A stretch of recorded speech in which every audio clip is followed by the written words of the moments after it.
नमस्कार, जनता टीवी देख रहे हैं आप। आपके साथ मैं हूं अंजलि भंडारी और रुक करेंगे देवभूमि उत्तराखंड की खबरों की ओर। इस बीच एक बड़ी खबर आ रही है, बड़ी जानकारी आपको बता दें। उत्तराखंड में मौसम ने बदली करवट। जी हां, देहरादून समेत 8 जिलों में बारिश। केदारनाथ, गंगोत्री, यमुनोत्री में हल्की बर्फबारी जो है वो दर्ज की गई है। मैदानी क्षेत्रों में तेज हवाएं, गर्जन, ओलावृष्टि संभव बताई जा रही है। मौसम विभाग ने 10 मई तक अलर्ट जारी किया है। ये इस वक्त की बड़ी खबर आपको बता दें।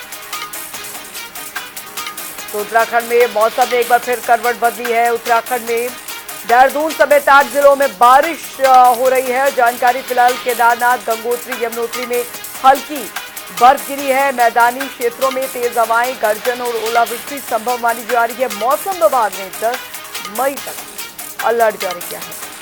उत्तराखंड में मौसम ने बदली करवट। ये इस वक्त की बड़ी खबर आपको बता रहे हैं। बड़ी जानकारी, देहरादून समेत 8 जिलों में बारिश हो रही है। केदारनाथ, गंगोत्री, यमुनोत्री में हल्की गिरी बर्फ। ये बड़ी खबर आपको बता दें। मैदानी क्षेत्रों में तेज हवाएं, गर्जन, ओलावृष्टि संभव बताई जा रही है। मौसम विभाग ने 10 मई तक अलर्ट जारी किया है। ये बड़ी खबर, उत्तराखंड में मौसम ने बदली करवट। ये बड़ी खबर आ रही है। देहरादून समेत 8 जिलों में बारिश हो रही है। पिछले 24 घंटों में उत्तराखंड में अनेक स्थानों पर गर्जन के साथ हल्की से मध्यम वर्षा दर्ज की गई है, जबकि कहीं कहीं तेज झोंकेदार हवाएं और ओलावृष्टि भी दर्ज की गई है। पूर्वानुमान की बात करें तो 5 तारीख को उत्तराखंड के पर्वतीय क्षेत्रों में अनेक स्थानों पर, जबकि मैदानी क्षेत्रों में कुछ स्थानों पर हल्की से मध्यम वर्षा मिलने की संभावना है। 6 और 7 तारीख को भी उत्तराखंड के पर्वतीय क्षेत्रों में कुछ स्थानों पर हल्की से मध्यम वर्षा मिल सकती है, जबकि मैदानी क्षेत्रों में कहीं कहीं बहुत हल्की से हल्की वर्षा मिलने की संभावना है।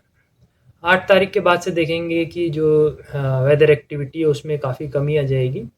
केवल जो पर्वतीय क्षेत्र हैं उसमें भी, विशेषकर उत्तरकाशी, रुद्रप्रयाग, चमोली, पिथौरागढ़, बागेश्वर, वहाँ पर कहीं कहीं बहुत हल्की से हल्की वर्षा, गर्जन के साथ वर्षा मिलने की संभावना है। उधर देहरादून से एक सख्त संदेश सामने आया, जहां पर मुख्यमंत्री पुष्कर सिंह धामी ने अफसरशाही को साफ निर्देश दिए हैं कि जनता की शिकायतों पर अब नो पेंडेंसी और ओनली एक्शन होगा। उन्होंने सभी विभागों को तय समय सीमा में समस्याओं का समाधान करने के निर्देश देते हुए कहा कि फाइलों को लटकाने की संस्कृति अब बर्दाश्त नहीं की जाएगी। मुख्यमंत्री ने दो टूक कहा है कि जनहित सरकार की सर्वोच्च प्राथमिकता है और किसी भी तरह की लापरवाही पर सीधे कार्रवाई होगी। इस सख्ती के साथ सरकार अब जवाबदेही और तेज कामकाज की दिशा में बड़ा कदम बढ़ा रही है। लागू जनता को चूँकि सही समय पर उनकी जो परेशानियां वो दूर होनी चाहिए, जनता की सुनवाई होनी चाहिए और जो हमारे योजनाएं हैं वो योजनाएं समय पर धरातल पर उतरनी चाहिए। उनका टाइम बाउंड होना चाहिए, गुणवत्ता होनी चाहिए और अधिकारियों को उसके लिए अपडेट रहना चाहिए। ये मैंने सभी अधिकारियों को कहा है और सभी विभागों को भी कहा है।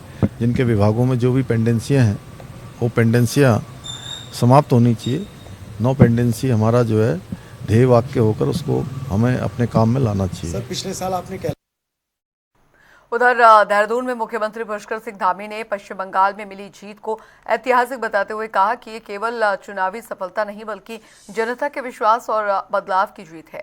उन्होंने जीत का श्रेय प्रधानमंत्री नरेंद्र मोदी के नेतृत्व और उनकी नीतियों को दिया है। बता दें आपको कि सीएम धामी ने कहा कि डबल इंजन सरकार का मॉडल देश भर में विकास की नई गति दे रहा है और बंगाल में भी अब सुशासन और पारदर्शिता को बढ़ावा मिलेगा। उन्होंने कार्यकर्ताओं की मेहनत को सराहा और कहा कि ये परिणाम देश की राजनीति को स्पष्ट संदेश देता है कि जनता अब मजबूत नेतृत्व और विकास के साथ खड़ी है। एक तो बंगाल की जीत कोई सामान्य जीत नहीं है।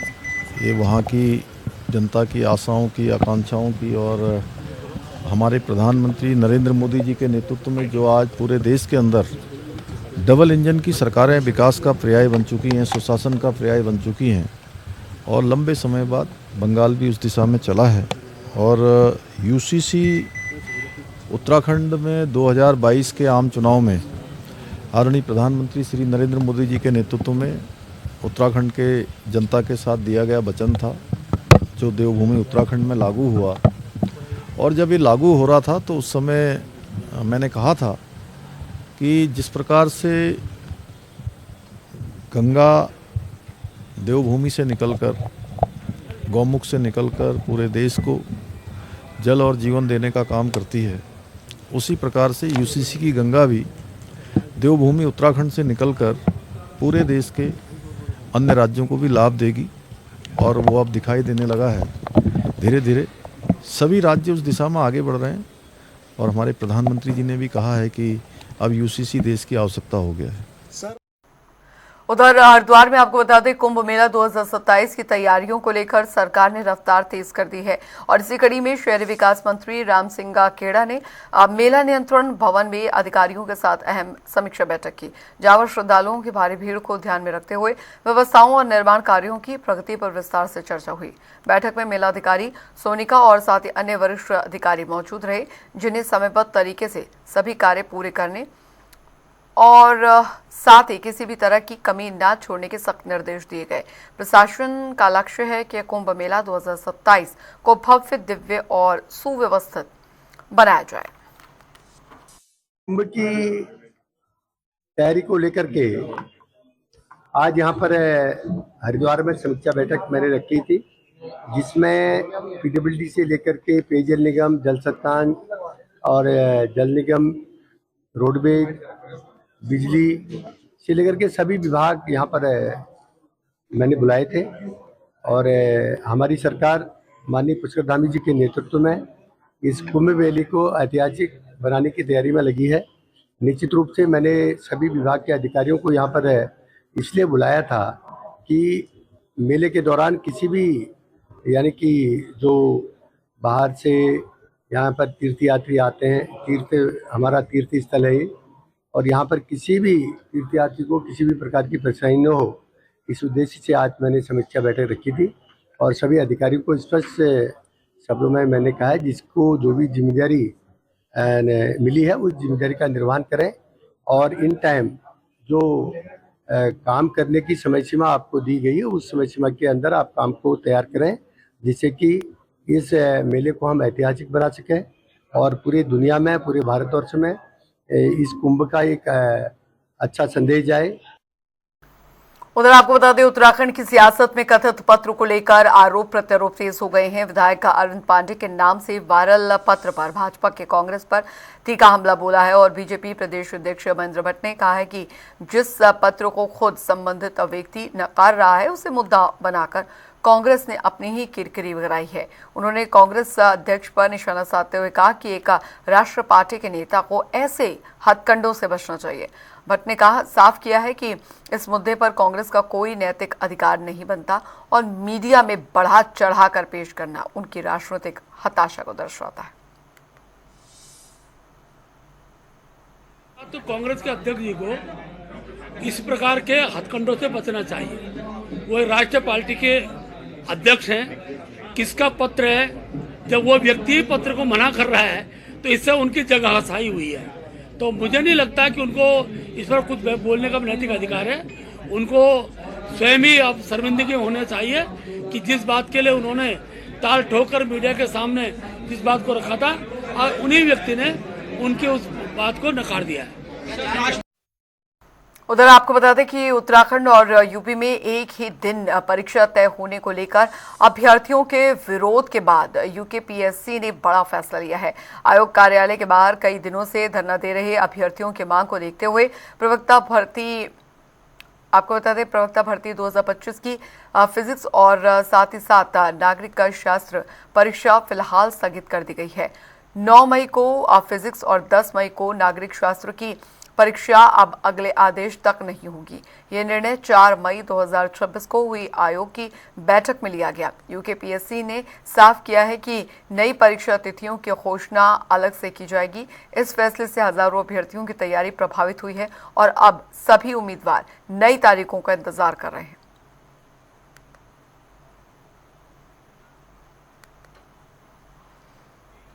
उधर उत्तरकाशी में हनुमान चट्टी के पास यमुनोत्री मार्ग पर मलबा और पत्थर गिरने से बड़ा हादसा टल गया। करीब 1 किलोमीटर आगे सड़क पर मलबा आने से एक बस क्षतिग्रस्त हो गई, जो श्रद्धालुओं को लेकर यमुनोत्री जा रही थी। राहत की बात ये रही कि किसी यात्री को चोट नहीं आई है। सूचना मिलते ही पुलिस टीम मौके पर पहुंची और बस को सुरक्षित साइड करवा दिया गया। इसके बाद जेसीबी की मदद से मलबा हटाया गया और मार्ग को फिर से सुचारू कर दिया गया है। फिलहाल क्षेत्र में स्थिति सामान्य है और पुलिस बल तैनात है।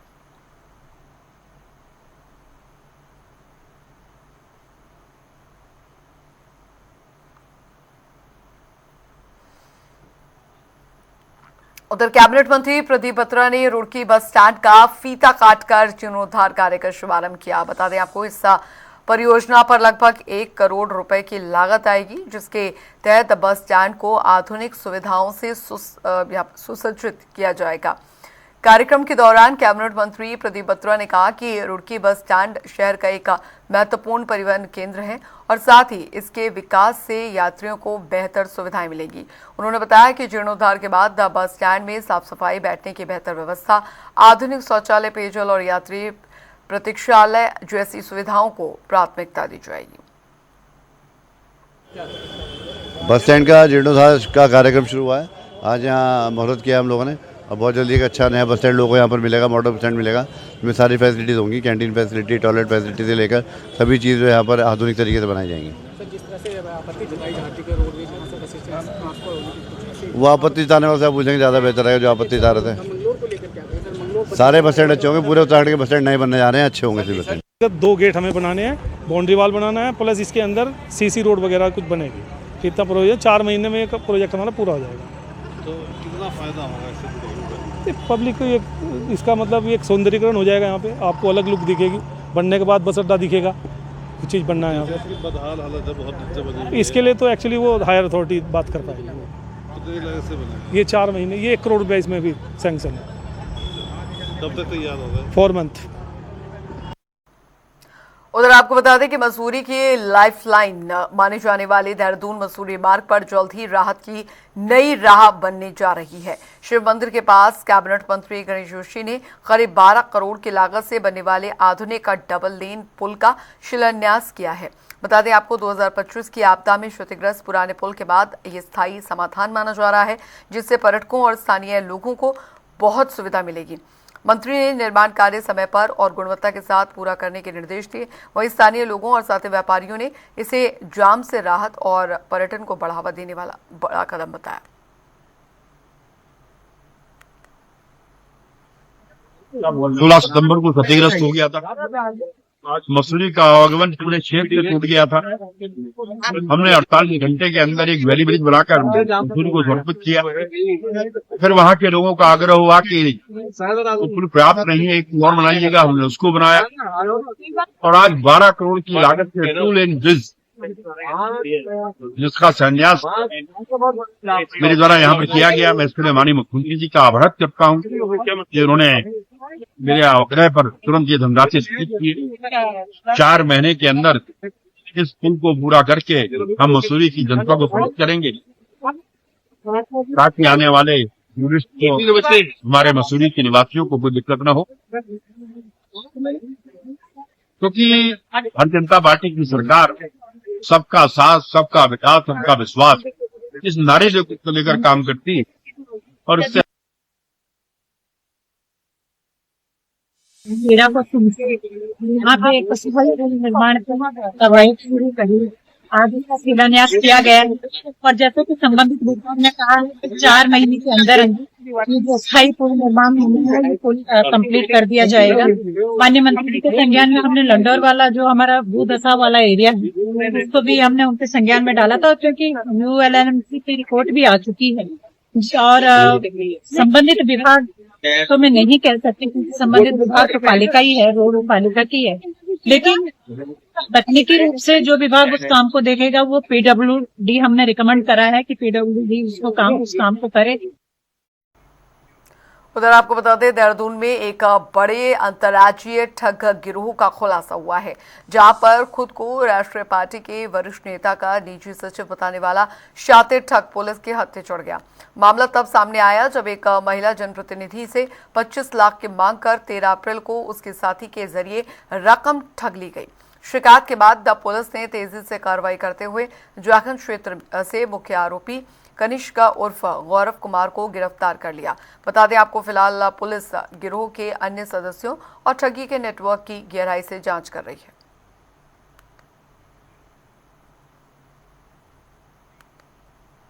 उत्तरकाशी में जिला अस्पताल परिसर अग्नि सुरक्षा जागरूकता का केंद्र बना, जहां पर अग्निशमन विभाग ने व्यापक प्रशिक्षण कार्यक्रम आयोजित किया। इस दौरान डॉक्टरों और नर्सिंग स्टाफ और कर्मचारियों को आग लगने के कारणों का बचाव के उपायों और साथ ही आपात स्थिति में सही प्रतिक्रिया देने की तकनीक सिखाई गई। अधिकारियों ने बताया कि घबराने के बजाय सूझबूझ से काम लेना ही सबसे जरूरी है। कार्यक्रम में अग्निशमन उपकरणों के उपयोग का लाइव डेमो भी दिया गया, जिसमें कि प्रतिभागियों ने खुद अभ्यास किया।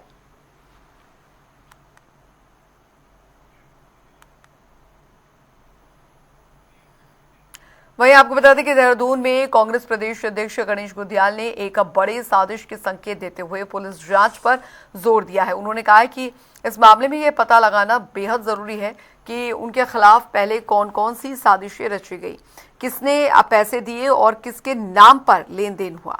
गुंदियाल ने कहा कि पुलिस इस पूरे मामले की गहराई से छानबीन कर रही है और इसमें शामिल सभी लोगों का खुलासा जो है वो होना चाहिए। साथ ही उन्होंने ये भी आशंका जताई कि इस तरह का षड्यंत्र सरकार के साथ अब भी हो सकता है, इसलिए निष्पक्ष और व्यापक जांच बेहद जरूरी है।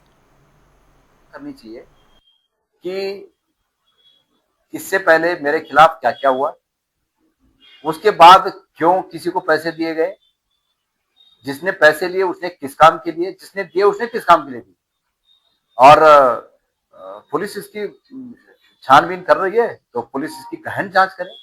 ये इस तरह के षड्यंत्र तो सरकारों के साथ भी हो सकते हैं, तो इसलिए इसकी गहन छानबीन हो। पुलिस इसको, इस पूरे मामले को पुलिस के हाथ में है, पुलिस उसको सामने आए और बताए कि क्या हुआ था, कैसे हुआ था, क्या क्या हुआ, कौन कौन लोग इसमें शामिल थे, सब पुलिस को बताना चाहिए। उधर देहरादून में एक बड़े ठगी मामले का खुलासा हुआ है, जहां पर भावना पांडे की शिकायत पर राजपुर थाने में केस दर्ज किया गया। आरोपी ने खुद को बड़े नेता का निजी सहायक बताकर भारी रकम की मांग की, लेकिन जब ठगी का एहसास हुआ तो फिर पीड़िता ने पुलिस का दरवाजा खटखटाया। पुलिस ने तेजी दिखाते हुए पंजाब निवासी गौरव कुमार को गिरफ्तार कर लिया और पूछताछ में आरोपी ने अपना जुर्म कबूल करते हुए बताया कि वे कई राज्यों में इसी तरह नेताओं को निशाना बना चुका है। अब पुलिस उसके नेटवर्क को खंगालते हुए साथियों की तलाश में जुट गई है।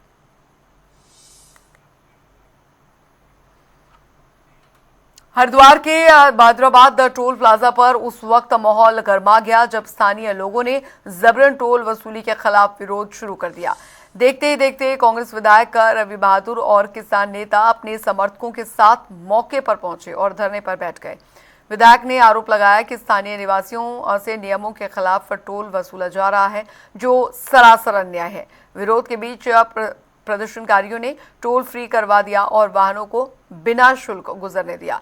सूचना पर पहुंची पुलिस ने हालात संभालने की कोशिश की। गांव की लिस्ट डालें, यहाँ 15 किलोमीटर की दायरे की, तो इन लोगों को ये चीज समझनी पड़ेगी। और जो लोग हैं, जो लोकल की जनता है, लोकल के लोग हैं, चाहे वो किसान हो, मजदूर हो, कोई ट्रैक्टर ट्रॉली लेकर के आ रहा है, कोई फसल लेकर के आ रहा है, तो ये लोगों को समझने की जरूरत है कि लोकल के लोगों को, जो स्थानीय निवासी हैं, उनको परेशान ना किया जाए। और यदि ये लोग इसी प्रकार का रवैया रखेंगे तो हम लोग निश्चित रूप से इनका दिमाग ठिकाने लगाने का काम करेंगे। कांग्रेस पार्टी के लोग हैं, ये गांधीवादी भी है और ये क्रांतिकारी भी।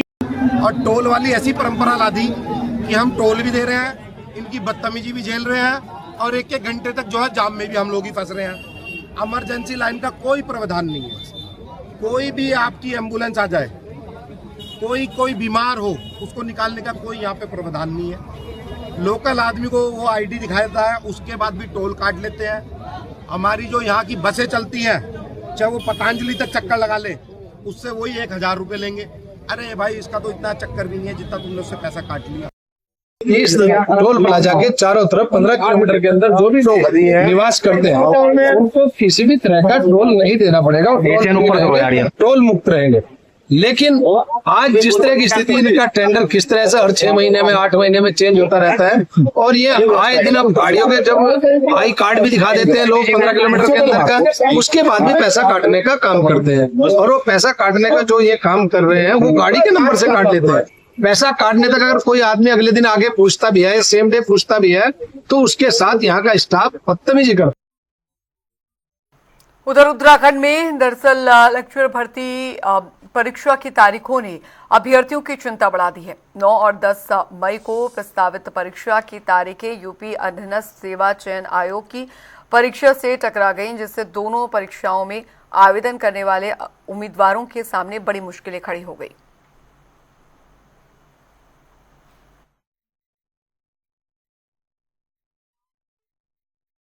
भर्ती के लिए एग्जाम है, जो उसकी तिथियां जो है उत्तर प्रदेश में जो एग्जाम है उस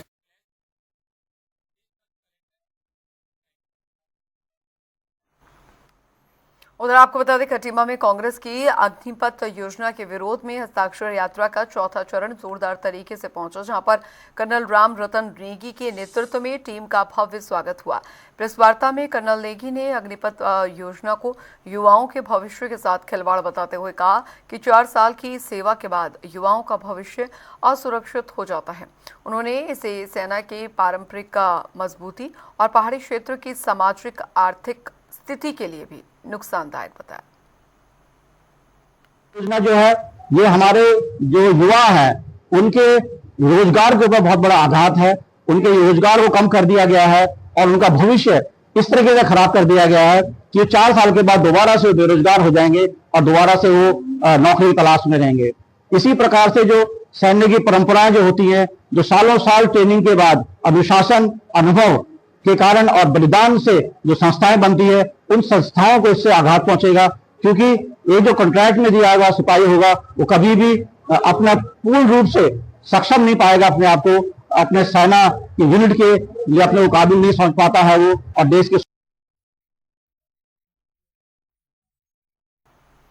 देवभूमि उत्तराखंड की खबरों में अभी के लिए फिलहाल इतना ही। वक्त हो चला एक छोटे से ब्रेक का।